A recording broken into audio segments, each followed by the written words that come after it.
Bismillahirrahmanirrahim. Assalamualaikum warahmatullahi wabarakatuh. Kaifa halukum ya talamir? Mahadzal yaum. Bagaimana kabar anak-anak ibu semua? Semoga dalam keadaan sehat walafiat. Baik, perkenalkan nama Ibu Ngaini. Ibu di kelas 3 ini mengajar pelajaran PAI. Walaupun tidak semuanya sama Ibu, tapi untuk PAI ini Ibu yang menjadi penanggung jawabnya di kelas 3. Oke, anak-anak ibu semua, sebelum kita belajar, kita baca doa terlebih dahulu.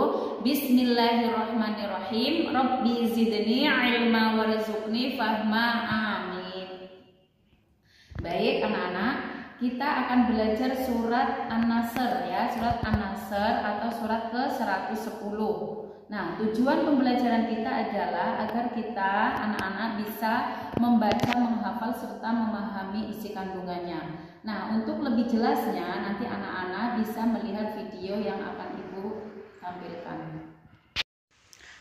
Belajar surah An-Nasr, surah ke-110.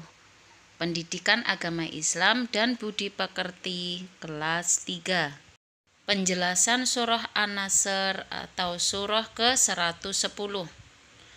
Surah An-Nasr merupakan surah yang ke-110 dalam Al-Quran. Jadi surah An-Nasr berada di urutan ke-110. Nah, surah ini juga merupakan golongan surah Madaniyah. Kenapa disebut Madaniyah? Karena surah ini turun di kota Madinah atau setelah Nabi Muhammad SAW hijrah ke kota Madinah. Makanya surah An-Nasr termasuk golongan surah Madaniyah. Nah, kemudian surah An-Nasr atau An-Nasr sendiri memiliki arti pertolongan. Surah ini terdiri dari 3 ayat. Nah, ini adalah bacaan Quran surah An-Nasr. Mari kita baca bersama-sama. A'udzu billahi minasyaitonir rajim. Bismillahirrahmanirrahim. Idza jaa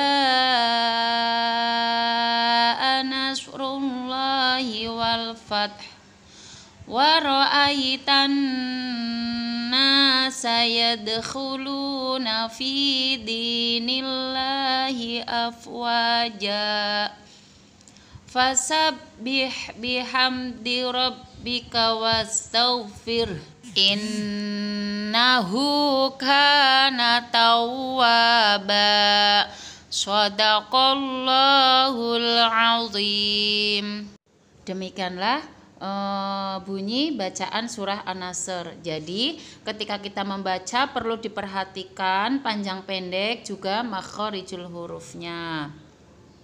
Nah, sekarang kita akan belajar menulis huruf hijaiyah sambung ya. Maksudnya ini dalam slide yang Ibu tampilkan di situ adalah dia bunyi surah An-Nasr tapi dalam bentuk huruf terpisah-pisah.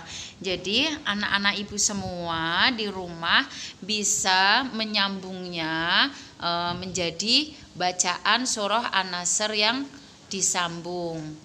Ananda bisa lihat ya, apa yang ada di buku praktek di buku paket, bisa langsung mempraktekannya di buku paket. Nah, berikutnya ini adalah surah An-Nasr dalam bentuk perkata. Jadi di situ dipenggal-penggal ya. Bismi Allah ar-Rahman ar-Rahim. Idza jaa nasru Allahi wal fathu sampai selesai. Jadi dia dibuat perkata. Jadi anak-anak nanti bisa juga untuk lebih jelasnya bisa melihat di buku paket. Oke, berikutnya adalah tata cara menghafal surah An-Nasr. Bagaimana tata caranya? Pertama, harus niat yang ikhlas, dengan ikhlas karena Allah, bukan karena siapa-siapa tapi karena Allah. Kemudian yang kedua, yakin bahwa kita mampu menghafalnya. Yang ketiga, menghafal dengan sungguh-sungguh, tidak main-main. Kemudian yang keempat adalah baca ayat per ayat surah An-Nasr secara berulang kali biar melekat. Kemudian mengulangi hafalan seluruh ayat hingga lancar. Kemudian mengulangi hafalan bersama teman. Nah, setelah ini kita mempelajari isi kandungan surah An-Nasr. Yang pertama adalah pertolongan Allah Subhanahu wa taala untuk orang-orang yang beriman.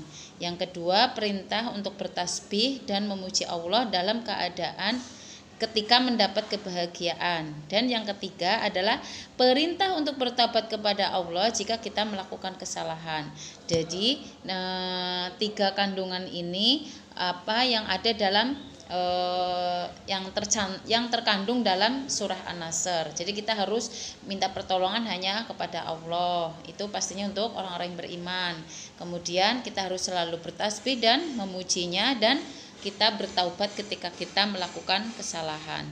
Nah, sekarang mari kita simpulkan apa hasil belajar kita dari awal tadi ya. Kita belajar surah An-Nasr. Surah An-Nasr merupakan surah urutan ke 110. Nah, surah itu turun di Madinah. Makanya disebut surah Madaniyah. Ya, jadi diturunkan setelah Nabi Muhammad SAW hijrah ke Madinah. An-Nasr memiliki arti pertolongan. Nah, jadi di situ juga kita diperintahkan untuk selalu bertasbih, selalu meminta pertolongan kepada Allah, dan kita untuk selalu bertobat ketika kita melakukan kesalahan.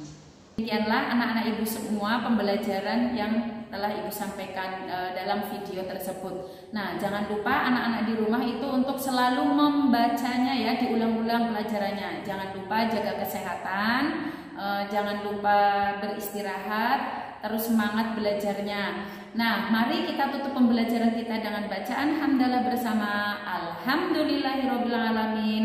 Akhir kalam, billahi taufiq wal hidayah. Wassalamualaikum warahmatullahi wabarakatuh.